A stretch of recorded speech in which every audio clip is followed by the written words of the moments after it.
Bom dia, boa tarde, boa noite, paz e bem. Meu nome é Emerson Sbardelotti e esse é o Paz e Bem de toda segunda-feira, hoje, 19 de maio de 2025. Continuamos com o nosso estudo sobre a prática libertadora de Jesus. Tenho usado este pequeno livro do Frei Carlos Messens, Com Jesus na Contramão. Um livro maravilhoso. Nós estamos começando o capítulo 2, que tem como tema o primeiro impacto. Esgotou-se o prazo, o reino chegou.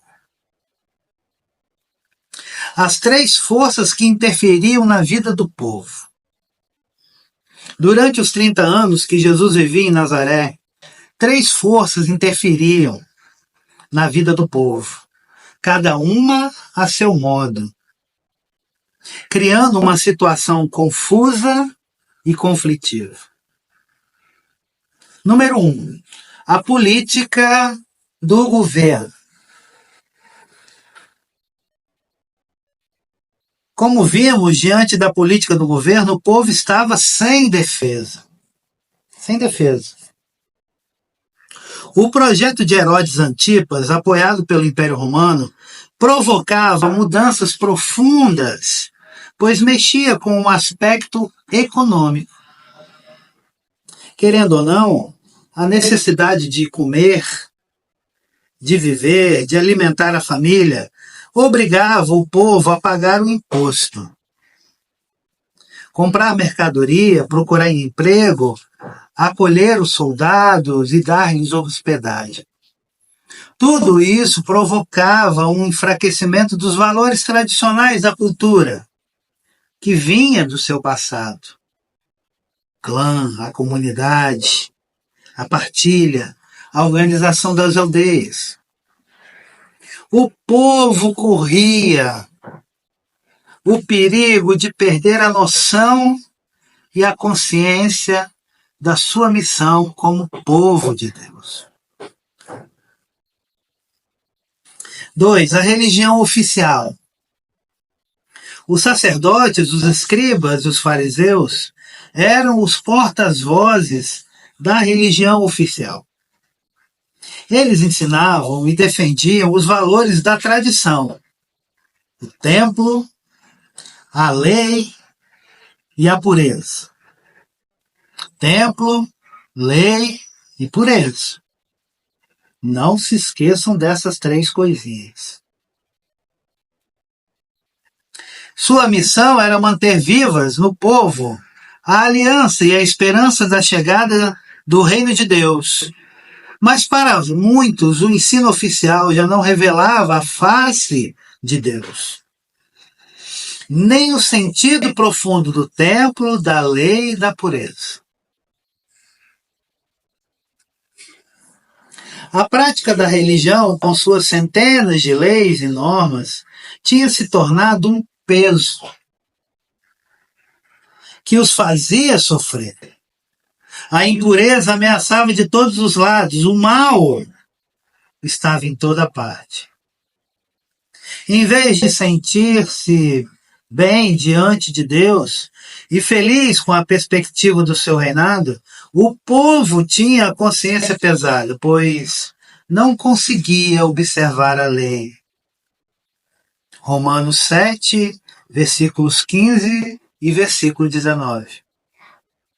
Não conseguia entrar no reino, Mateus 23, versículo 13. Nem alcançar a liberdade dos filhos de Deus. 3. O movimento popular. Apesar de tudo isso,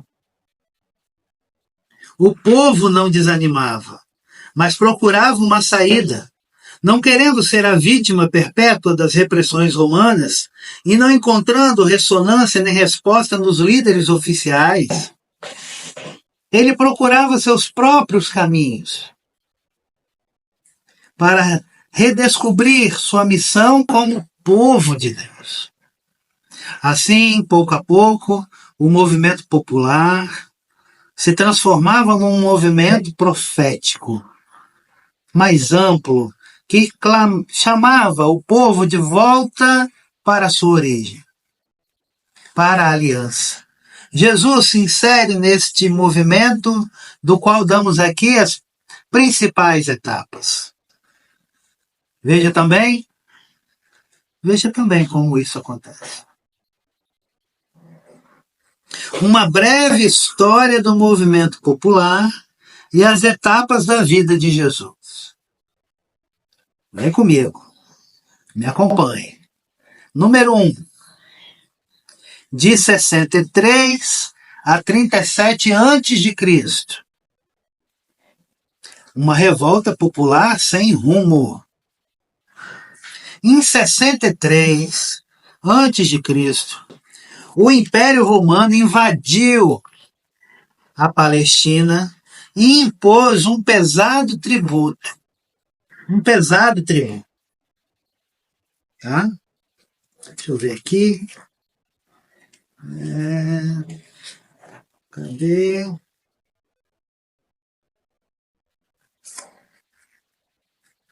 Pega peça, Israel, levante.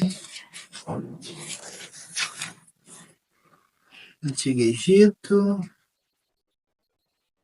Estou tentando ver se eu tenho um mapa do tempo antes de Jesus aqui.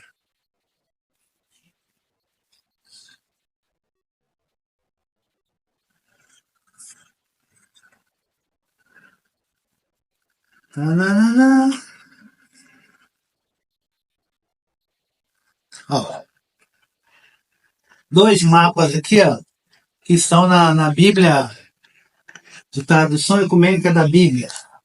Ó, esse primeiro mapa, Judéia no século II a.C. E esse aqui, Judéia no século I a.C. E esse é o Mediterrâneo. Olha aí, esse território. Todo esse território era um território romano.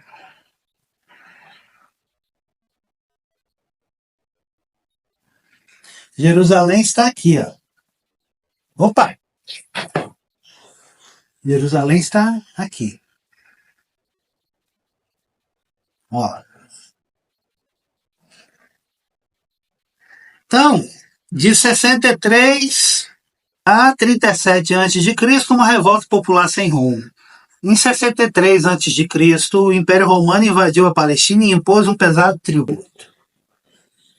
De 57 até 37, em apenas 20 anos, estouraram 6 revoltas na Galileia.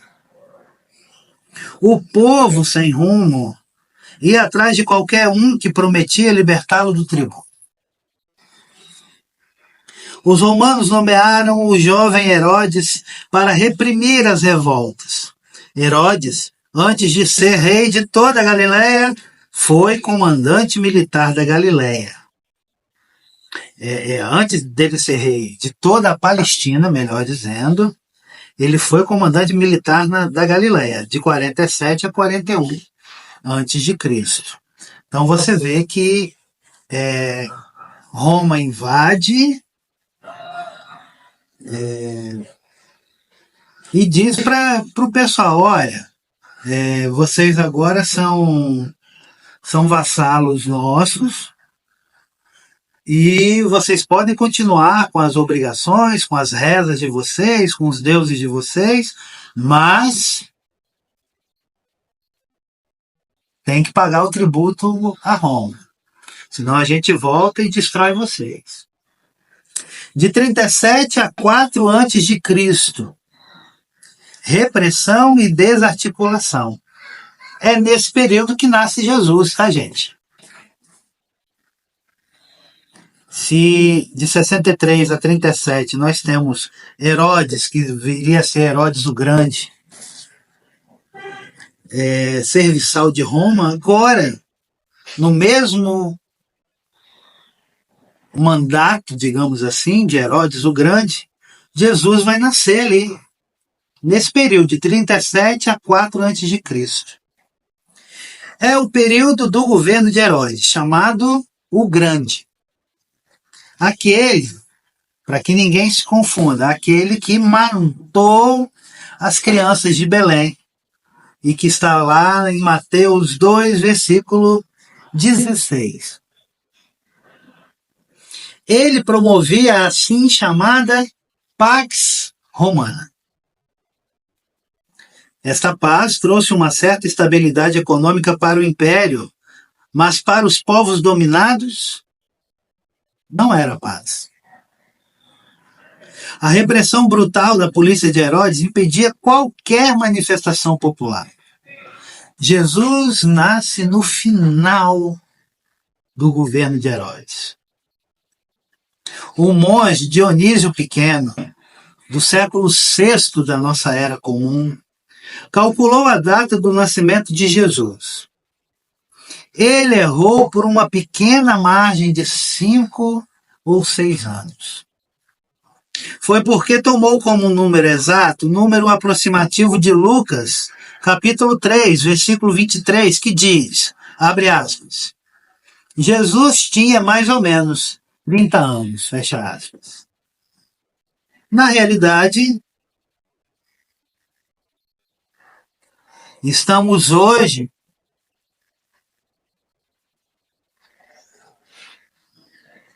no ano 2025, e aí a gente tem que somar mais 5 anos, que daria 2030, né?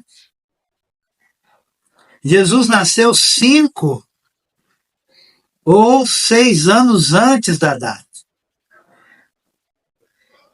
Tipo assim, 1995 mais 5, 2000. Nasce 5 anos antes. Calculada pelo monge. Para evitar maior confusão, a gente vai manter a data tradicional. Porém, a gente sabe que ele nasce 5 anos antes da data que nós temos hoje.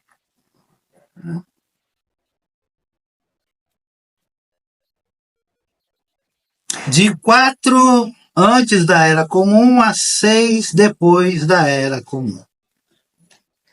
É o período da infância de Jesus. E é o período onde acontecem as revoluções messiânicas. Esse é o período do governo de Arquelau na Judéia, o filho mais velho de Herodes. Foram 10 anos de muita violência. No dia de sua posse, festa da Páscoa, Arquelau massacrou 3.000 pessoas na Praça do Templo. Naquela ocasião, a revolta explodiu em todo o país, mas já não era revolta sem rumo. Os líderes populares buscavam motivações mais profundas, ligadas às tradições do povo. Eles se apresentavam como reis messiânicos que vinham realizar as promessas de Deus. Confira aí na sua Bíblia, Mateus capítulo 24, versículo 5.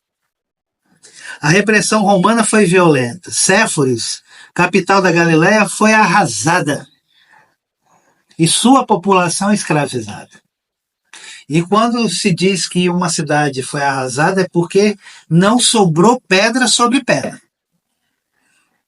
Todos os prédios, sinagoga, casa, tudo, o mercado principal, tudo virou pó.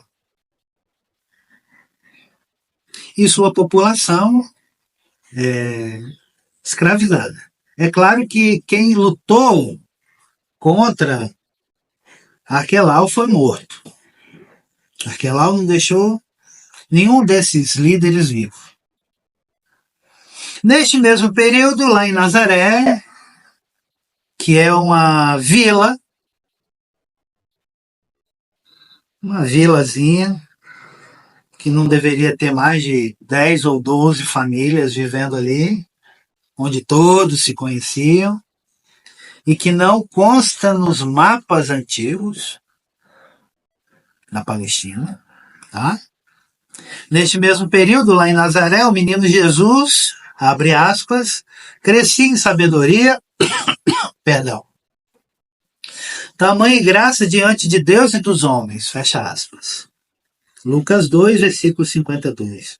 Nazaré ficava a apenas 8 quilômetros de Séforis, a capital que foi totalmente destruída. Jesus tinha, hipoteticamente, entre 8 a 10 anos. Ele teve uma infância marcada pela violência. Dos 3 aos 12 anos de idade, isto é, durante os 10 anos do governo de Arquelau, ele viu a Palestina passar por um dos períodos mais violentos de toda a história. A idade adulta de Jesus, de 6 a 27 depois da Era Comum, é o zelo pela lei, uma revisão da lei. No ano 6, Roma depôs Arquelau.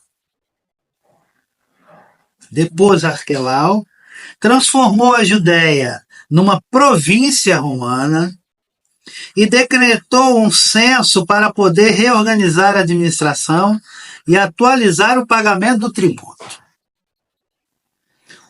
O censo não era bem visto pelo povo de Israel. Essa mudança no regime político trouxe uma calma aparente. Porém, a ameaça continuava a existir, pois o censo provocou forte reação popular, inspirada no zelo pela lei. O zelo levava o povo a boicotar o censo e a não pagar tributo. Era uma nova forma de resistir, uma espécie de desobediência civil, que crescia como fogo reprimido debaixo das cinzas. Mas o zelo estreitava a visão.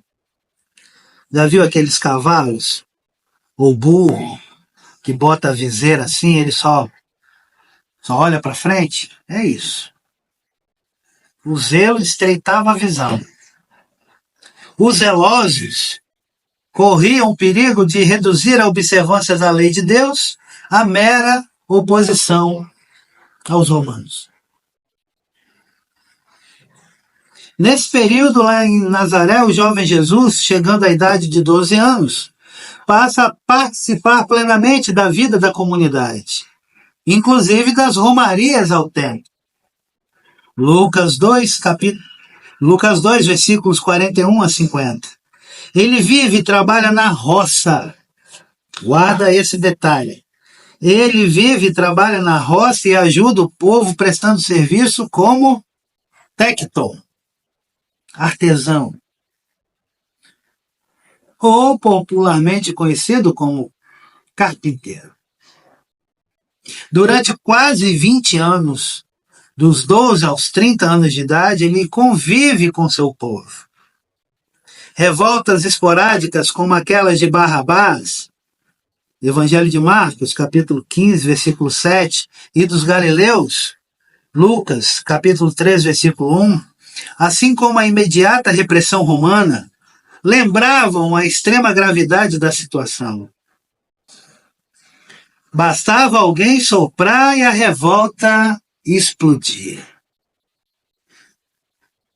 Roma viria e acabaria com o templo e a nação.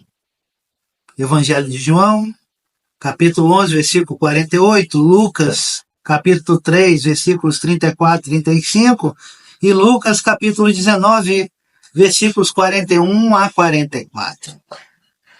A calma era apenas uma trégua, uma ocasião oferecida pela história por Deus, para se fazer uma revisão do rumo da caminhada. Lucas 13, versículos 3 e 5. Jesus acolhe a ocasião. Neste longo período de silêncio, ele observa a situação de seu povo e tenta ler os sinais dos tempos. Mateus, capítulo 16, versículos de 1 a 3. Nesses anos, amadurece nele a consciência de sua missão. De 27 a 69, depois da Era Comum, Jesus anuncia a Boa Nova. Reaparecem os profetas. Finalmente, a revisão do rumo da caminhada apareceu na pregação dos profetas, que representam um passo a mais no movimento popular. Eles querem refazer a história. Convocam o povo para o deserto, para iniciar o novo êxodo anunciado por Isaías. Isaías capítulo 43, versículos de 16 a 21. O primeiro foi João Batista. Mateus 11, versículo 9, depois capítulo 14, versículo 5, e Lucas capítulo 1, versículo 76, que atraiu muita gente. Mateus 3, versículos de 5 a 7. Logo em seguida veio Jesus de Nazaré, que era visto pelo povo como um profeta. Mateus 16, versículo 14. Mateus 21, versículo 11. Depois, versículo 46. E Lucas, capítulo 7, versículo 16. Como Moisés, Jesus proclama a nova lei na montanha. Mateus 5, versículo 1. E alimenta o povo no deserto. Marcos 6, versículos 30 a 44. Como a queda das muralhas de Jericó no fim dos anos 40, no deserto, está lá em Josué, capítulo 6, versículo 20, ele anuncia a queda das muralhas de Jerusalém. Lucas, capítulo 19, versículo 44, e Mateus 24, versículo 2. Como os profetas de antigamente, ele anuncia a libertação dos oprimidos e o início de um novo ano jubilar. Lucas 4, versículos 18 a 19. E pede mudança no modo de viver. Marcos 1, versículo 15, Lucas 13, versículos 3 e 5. Nós estamos vivendo um período jubilar. Jubileu, peregrinos, peregrinas de esperança. Depois de Jesus vieram ainda alguns outros profetas. Simultaneamente, porém, a revolta, o messianismo e o zelo continuavam a existir. Mas as autoridades da época, tanto os romanos e herodianos como sacerdotes, escribas e fariseus, todos eles, preocupados com a segurança do templo e da nação, João 11, versículo 48, ou com a observância da lei, Mateus 23, de 1 a 23, não percebiam a diferença que havia entre os profetas e os outros líderes populares. Para eles, era tudo a mesma coisa. Confundiam Jesus com os reis messiânicos. Gamaliel, o grande doutor da lei, por exemplo, compara Jesus com Judas, o chefe dos revoltosos. Confira lá em Atos, capítulo 5, versículo 35 a 37. O próprio Flávio Joséfo, o historiador, que era judeu, depois passou para o lado dos romanos, confundiu os profetas com ladrões e impostores. Hoje todos seriam taxados de comunistas, baderneiros e hereges. Como o povo da extrema-direita católica adora falar. O que é uma grande mentira, né? Resumindo, uma contradição marcava a vida do povo. O projeto do governo vinha de fora. Não levava em conta a cultura nem a religião do povo. Era contrário à tradição. Mas as autoridades religiosas que deviam defender a tradição, veja que não mudou tanto, tá? Mas as autoridades religiosas que deviam defender a tradição, muitas delas estavam de mãos dadas com a política do governo. Os fariseus, por exemplo, insistiam na pureza e diziam ser contra os romanos, mas alguns deles se uniam aos herodianos para atacar Jesus. Os escribas insistiam na lei de Moisés, mas muitos deles arrancavam dinheiro do povo, aprovavam o assassinato de João Batista pelo governo de Herodes e se reuniam com sacerdotes e anciãos contra Jesus que os incomodava. Os sacerdotes, apesar de preocupados com o culto, permitiam que o templo se transformasse num antro de exploração. E que o sumo sacerdote fosse nomeado por Roma. Seria o mesmo que permitir que o governo dos Estados Unidos nomeasse o Papa. E olha que a figura lá quase fez isso, né? Não teria força para fazer isso, mas se tivesse oportunidade, faria. E seria o caos. A política romana favorecia os interesses desta elite e tinham nela um apoio do controle e na repressão do povo. Essas autoridades religiosas diziam defender a tradição, a lei, a pureza, a escritura, o sábado, o templo. Mas o que elas defendiam já não era o que Deus queria. Muitas vezes, na mão deles, a tradição anulava a lei. A lei anulava a vida. As normas da pureza pesavam sobre o povo. O templo era usado para ganhar dinheiro. Por isso, Jesus teve que pegar um chicote para expulsar aquele pessoal de lá. A escritura estava coberta por um véu. Sem se dar conta, defendiam uma religião alienada que já não promovia nem defendia a vida do povo. E nós? Nossas igrejas são igrejas que vivem uma religião alienada ou promovem e defendem a vida do povo? E o povo de Deus? E o povo de Deus? O povo dos pobres estava ameaçado de perder tudo, gente. Diante do avanço do projeto do governo, ninguém lhe revelava o verdadeiro projeto de Deus. Diante das normas e leis ensinadas pelos escribas e fariseus, ninguém lhe revelava a gratuidade do amor de Deus.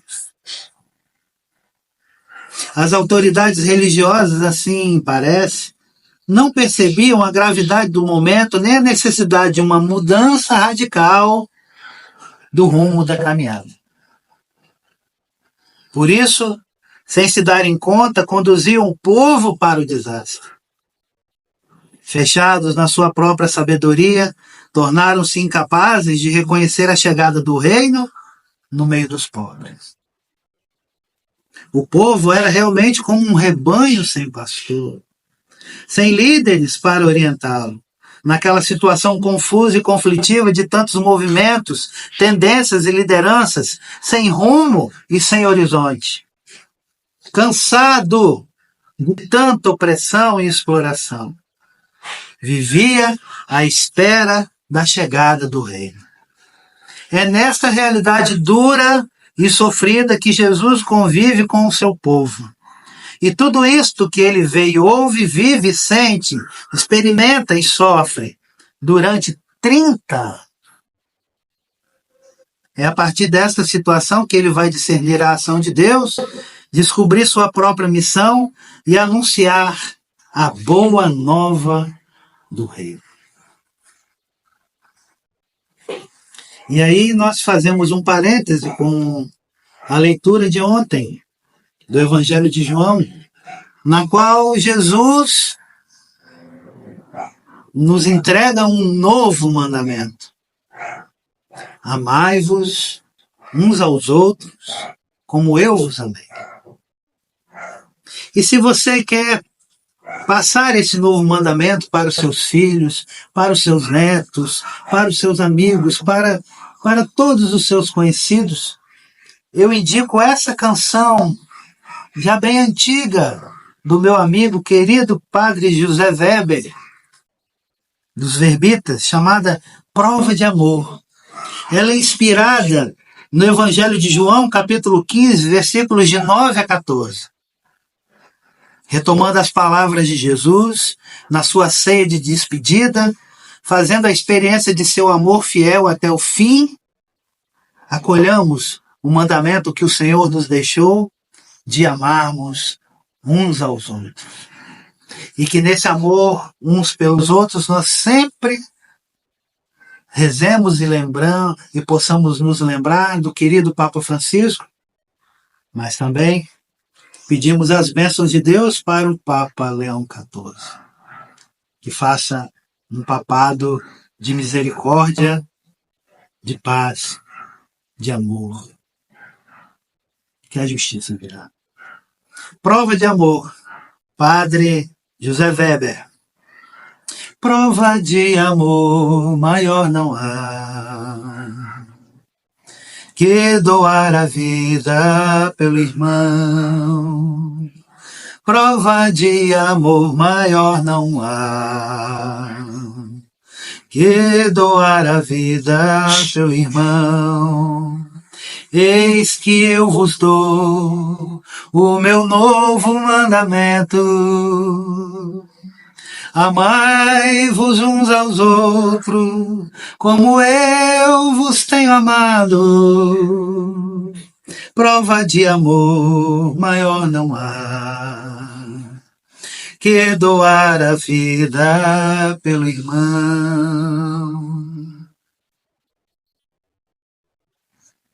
Paz e bem. Vida longa e próspera.